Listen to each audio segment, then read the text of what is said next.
What's going on, y'all? So listen. What's going on, y'all? So we are back again for another episode review of The Shy Season 3, Episode 4, Gangway. And I will say that out of all the episodes that we had seen, this was, okay, it was one particular point in the show that really um had my heart racing. I will say that. I will give them that.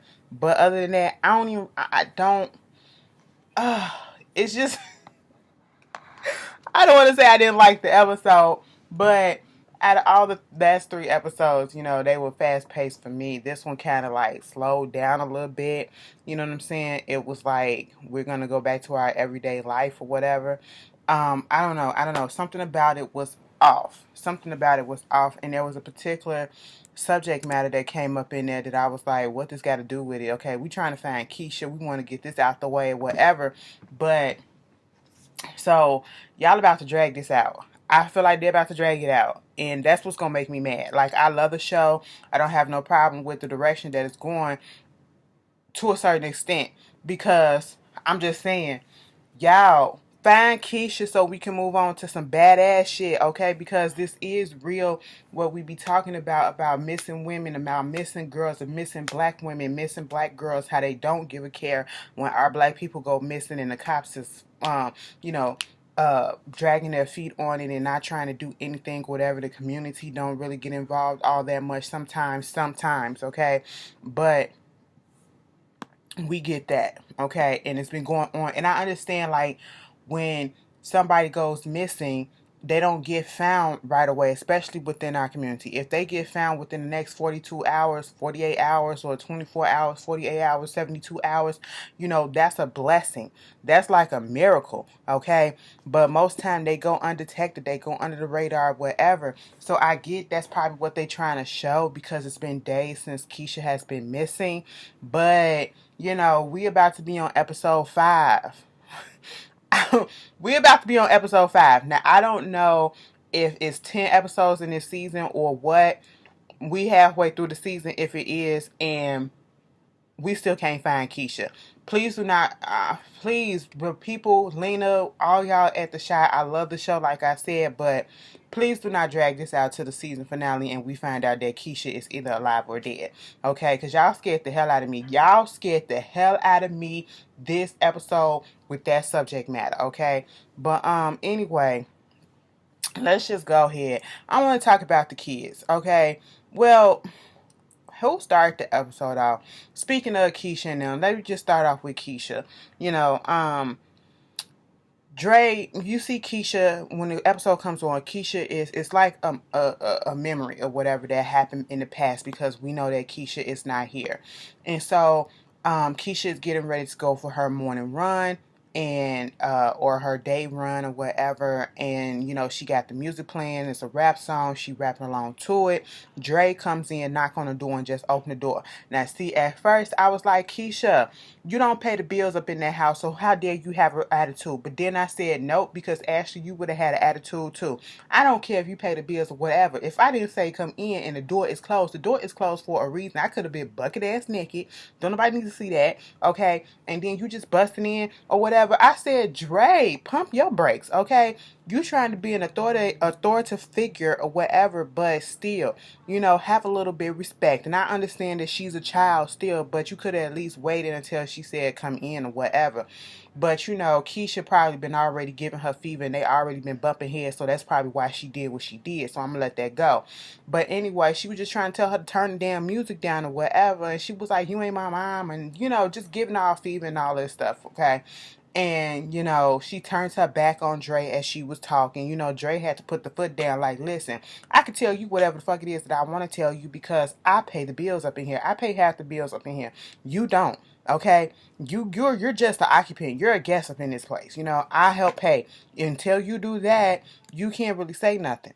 Girl, she turns her back on her, and she was doing some stretches, and Dre saw that she had a tattoo. She had a freshly done tattoo. She was like, girl, you ain't gonna get nowhere trying to have that tattoo like that. She was like, oh my God, you can see it. And then at this point, Keisha's demeanor changes, okay? All of a sudden, it's like, oh, I'm sorry about having the music up loud, but you're not going to tell my mama about the tattoo. She said it ain't my business to tell.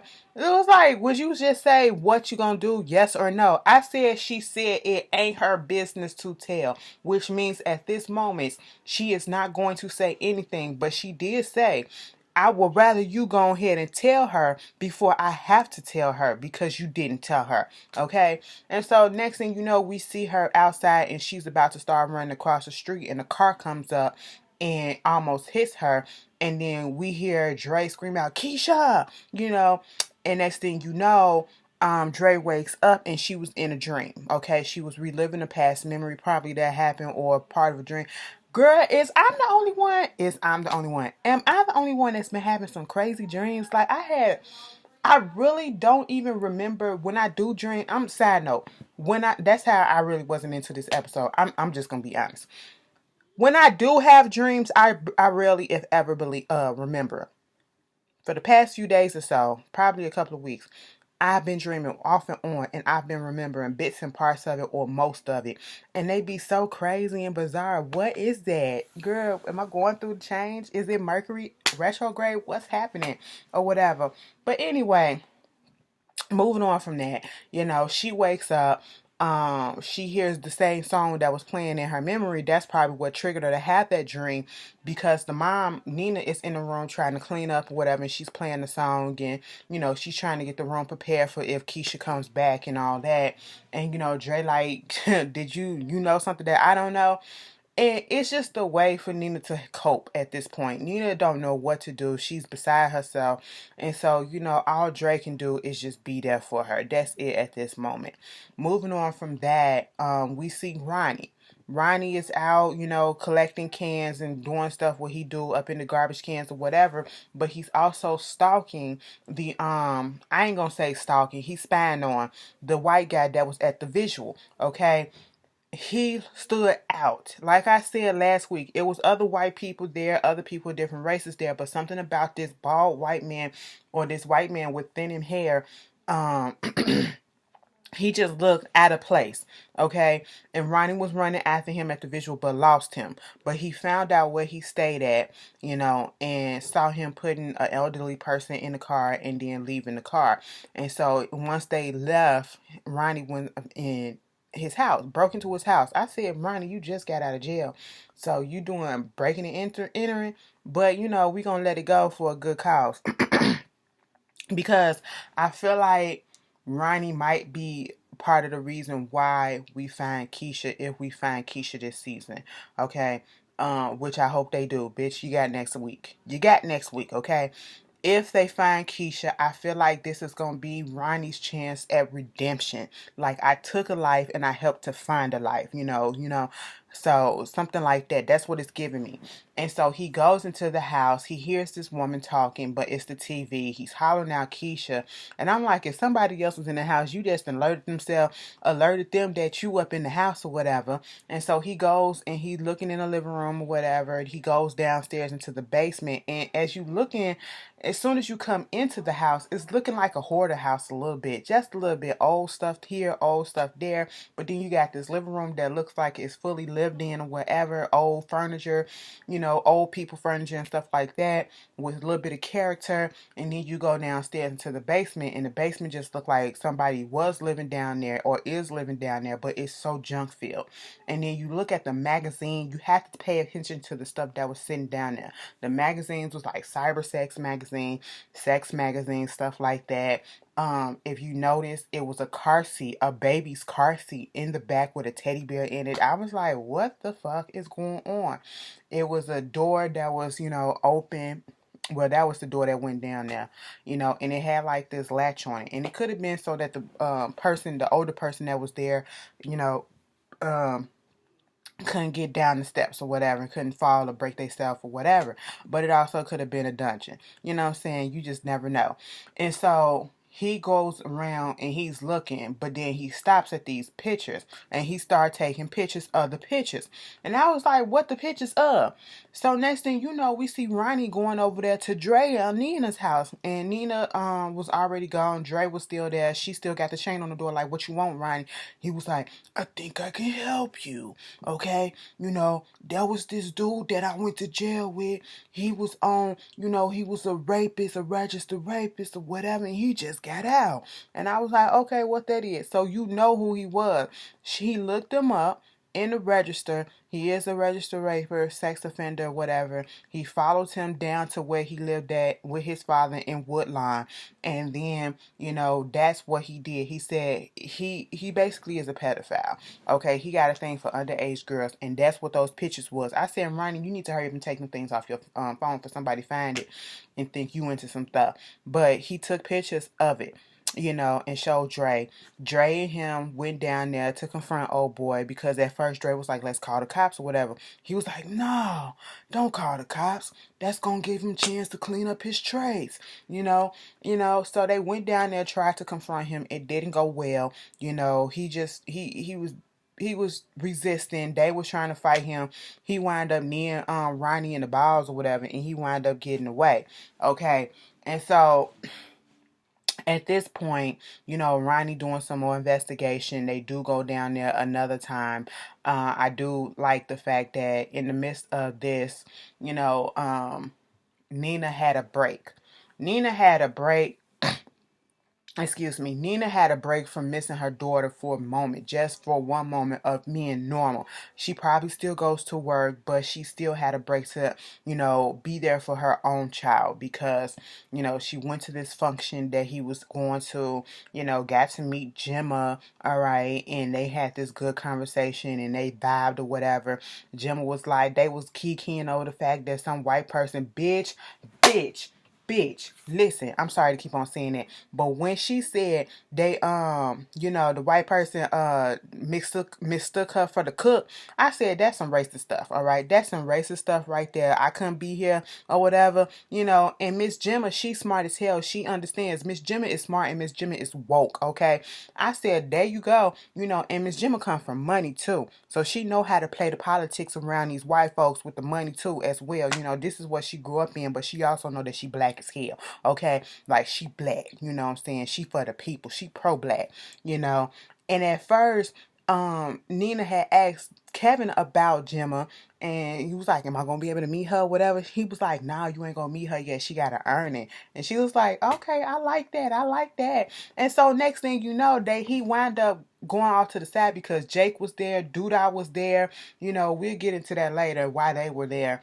And, she turn around and see Jimmy and his mama talking, and come to find out they link up, like they connect. Okay, Nina said that she liked her, and Kevin was like, I like her too. I was like, oh. And then he invited her to the civil rights museum or whatever. Listen, I was about to get a little Jimmy ass. Okay, don't correct me when I'm talking. I said you sound a little bit bougie. Okay, you sound a little bit much. You know what I'm saying? Correcting that boy and how he talks, and we speak proper in these no slang, okay, no ebonics, we not breaking up words or whatever. We saying the whole entire word, all letters, all right. But it was cute. I like Gemma, and that's one thing that I forgot to mention the other last week's episode, the fact that they have these two chocolate kids, especially growing up. People have these skin tone colors, colorism, and especially if you're dark skinned, people either get picked on because of that, or, you got these dark skinned black men that go out and get with a light skinned girl or a white woman or whatever, or somebody else of another race. And it was beautiful to see. I mean, it's their preference, but especially if it's rooted in evil, if it's rooted in hatred, it's not right, or self hate, it's not right. But it's beautiful to see that these two chocolate souls get together. I really like it. I really like it. It's beautiful. And she even said, her daddy taught her, because she was dark skinned, not to grow up to hating her skin and all that stuff and be proud and all that. I was like, okay, I'm here for that. But we get from that little okay moment to, Dre and Ronnie, because Ronnie was outside of Sonny's, okay, in the back, going through the trash, eating the food. I said that hurt my heart to see Ronnie, even though I can't, he deserves the stuff that he's getting, but, to see him fall as far as he's falling, that he's eating leftover food out of people's trash, that took me aback. And so at this point, he's eating the trash or whatever. He put it to the side. He's looking at some of the leftover machinery or whatever that they threw out, and he took a piece of it.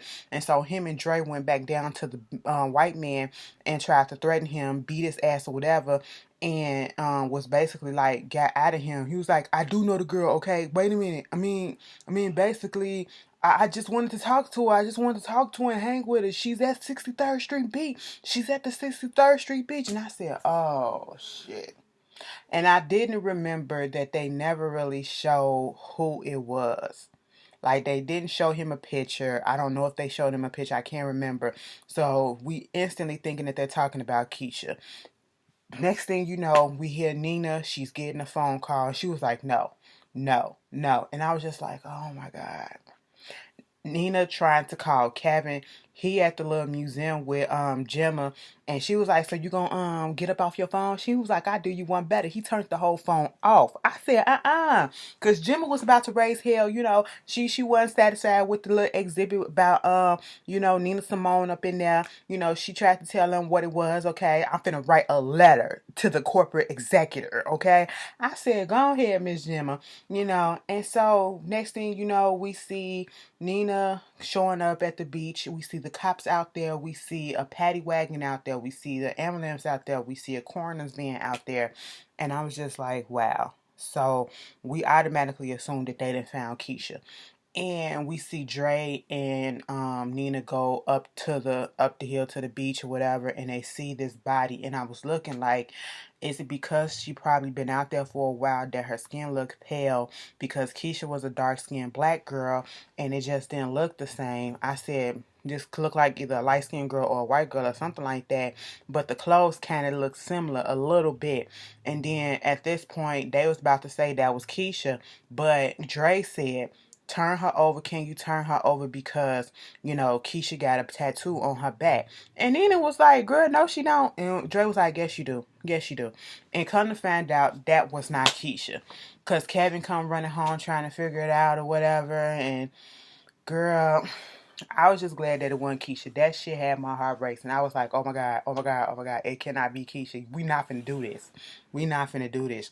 Bitch, let me find out Keisha ran away because she ain't want to go ahead and go to college or whatever. Girl, Keisha, you gonna get fucked up. I mean, I know your phone got messed up or whatever, but she could have broke the phone on her own.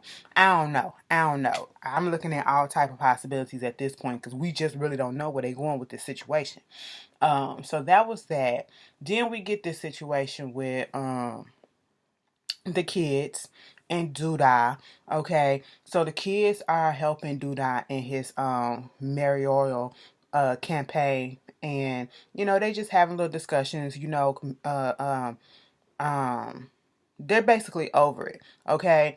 And Papa is like, I like his opponent. She be dressing sharp or whatever. She do this, she do that. Jake talking like a little politician himself because he's paying attention to what Judah is saying. They get into a little argument back and forth, Kevin and Jake or whatever. They talking about his locks, and I'm glad that they said locks, okay? That's the proper terms. Do not say dreads, say locks. That's what it is, okay? I know that they used to call them dreadlocks, but that's kind of, no, just say locks, all right?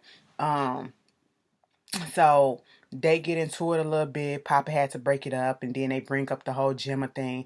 They get into it because Jake called Gemma a bitch, okay? And Kevin wasn't here for that. Kevin was like, call her a bitch and I'm gonna fuck you up, okay?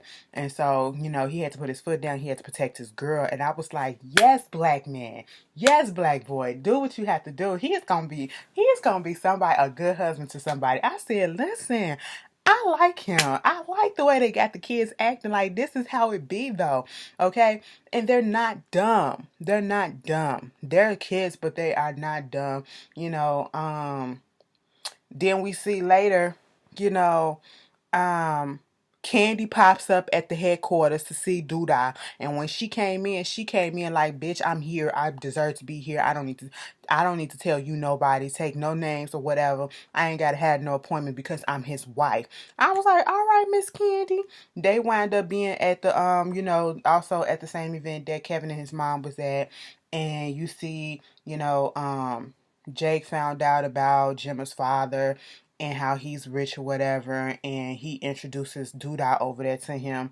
And they're talking, and Doodah giving a story about how he adopted Jake, or he's in the process of adopting Jake, and growing up on the South Side and all that stuff, and woo woo woo, and you got Candy and him in the back seat of the limo talking about how, oh, that's such a good touch with the kids, and now you want kids. He was like, back then I wasn't ready, plus it was dangerous. And she was like, so you going and trying to become mayor or whatever for what reason? For strictly for money? He was like, no, because I was told that I wasn't. I remember one time being in school and saying that, telling my teacher that I wanted to be mayor, and it was like Harold Washington out here. He was the first black mayor of Chicago. And it was like, Harold Washington grew up in Bronzeville. You on the South Side in Inglewood. You need to just check up a trade, take up a trade or whatever. And I said, it is so crazy, and that wasn't an exaggeration, because you have teachers, especially out here, and especially, the others, that will tell a child, diminish their dreams and their hopes, okay, because of where they come from. You know what I'm saying? And don't give encouragement. That's just like when Nina met up with one of Kevin's teachers or whatever, and was trying to introduce them to some investors or whatever in the scholarship program that he was in, and the guy made it seem as if, he's gonna be somebody because of them. He was like, and I was liking Nina's response, no bitch, we're gonna be somebody because he's gonna be somebody. He don't need you. Regardless of if he has money from you or whoever, he's gonna be somebody. And when the lady was trying to introduce Nina, she was like, this is Kevin Williams and his mother. And she was like, Nina. Name is right there on the name tag. And I'm glad she pointed it out, like, bitch, you ain't dumb. Okay? But Nina wasn't having it, and I loved it. Okay? Made them white folks uncomfortable as hell. I fucking loved it, you dumb bitch. But anyway, we get from that, and I'm trying to see if Doodah really got some plans going on. All right. Next thing you know, we see Papa in his father's church. They're having church service, and he's introducing the candidate that's going to be running against Doodah. Okay, and it's Lena's Wave character. She's getting up there. She's talking about how it was a boy shot in broad daylight in front of his mom. It was a girl that's missing, and growing up on the South Side, never been like this. I was able to do this when I was a kid, and blah blah blah, woo woo woo woo woo woo. And she made it seem as though that she was running her campaign clean. She said, you can look me up and you can see that, yeah, I probably got a little dirt in my past or whatever, but we all got a little dirt in our past, but I'm running this thing clean. And I bring that up because later on, when everybody has left, she and the pastor sitting there talking, and it was like, I really meant what I said about everything that I was up there preaching, what I'm trying to get done and all this stuff. He was like, okay, cool, that's right. I always believed in you. You always said this since you was younger and everything else, because they been knew each other. She wound up giving him a brown envelope, okay? And he opened it up, and there was some money up in there. Papa saw it, and Papa said, Daddy, why is she giving you money? He said, you need to learn to stay out of grown folks' business, okay? And I'm sitting here like, so you putting out a message. This is just showing how dirty fucking politics are out here in Chicago. Because I feel like she was trying to bribe him, okay? And that's what it felt like. That felt like he was taking a bribe to vote and get the community on his side, on her side or whatever. That's what it felt like, okay? And if you go through Chicago's politician history, yeah, we had at least three mayors back to back, not three mayors, three governors back to back that went to jail. The last one just got his sentence commuted and got out, Blagojevich, okay? You know, he was the one that was trying to sell Obama's Senate seat when he became president. Yeah, that's what he went to jail for and some other shit, you know? Girl, and then Governor Ryan, and then the one before that, girl, a mess. A mess. Like, we are really, they call us the Windy City, but bitch, they should call us the Dirty City, because dirty fucking politics run through and through out here in Illinois. Okay? But, especially Chicago. But moving on from that, that was what was going on with the kids or whatever. Then we get to, this is the one thing that I really was not interested in for some reason. It just felt like, it felt out of place. Emmett and Tiffany having issues, okay? Tiffany doing her thing or whatever, you know, she's selling weed, medicinal weed, or, you know, whatever she's doing. I don't know if it's legal or not, but I'm just saying medicinal weed. That's what I'm just saying. She got clients that she go make house calls, okay? So Emmett is out there with the kid, and he's out there with Darnell, getting advice at the playground with Darnell about what's going on in his relationship with Tiffany. Basically, he feel like Tiffany didn't get comfortable. He trying to be faithful to her. He hasn't cheated, you know. He's trying to make it work. They haven't had sex in a month or so. You know, trying to figure out what's happening. You know, Darnell said, yeah, you know, in the beginning you get it all the time, but now that you in this place where y'all together, you gotta know what a woman wants and what she needs or whatever, and that's part of being in a full ass relationship. You're not gonna always get it when you want to get it. And I was like, okay, cool. But then when he said, what's her sign? He was like, she a Scorpio. Oh yeah, that bitch cheating. She cheating on you. She fucking everybody. I said, what? And then they take us from that scene to her Tiffany going dropping off some weed at Corey Hardrick's house. Okay, shout out to Corey, Chicago's own, aka Tia's husband, Tia Mowry's husband. Okay, you know, and he just hitting on her blatantly and everything. You know, talking about the couch, making sexual innuendos about how good the couch is, and you can lay on the couch and you can rest if you want to. And you know, she mentioned that she had a man, and she trying to make her family work. You know, have a two family home income. And he was like, how come you don't ever put your nigga on Instagram? She was like, I ain't trying to have my man from the world. I'm trying to have the world from my man. I said, girl, if you don't get your drink ass out of here. And he was like, that's all right. But when you need some good dick, you know what to come to. I said, you know, niggas is bold as shit. And that is some real tea. Okay? Don't care that you got a man, a woman, or whatever, will still try to holler. Okay? So they supposed to be going to therapy, and this came up in the conversation that Emmett was having with Darnell, and I'm sitting here like, therapy. I mean, I understand going to couples therapy, but where did that come from? Like, where did that whole thing come from? Was it court mandated? Like, who's paying for it? Like, I'm confused as to what is happening with them and why. Because I didn't even think that they was gonna be together this season like that. I thought she was pregnant again, you know, and they get up in therapy. We I guess she didn't have the baby. I guess that was a false alarm because it never came up. You know, it's just a little boy, you know, and so they in therapy, and he's just worried about the fact that she ain't fucking him. Okay, she says she tired from working and taking care of the baby and doing all this and doing all that.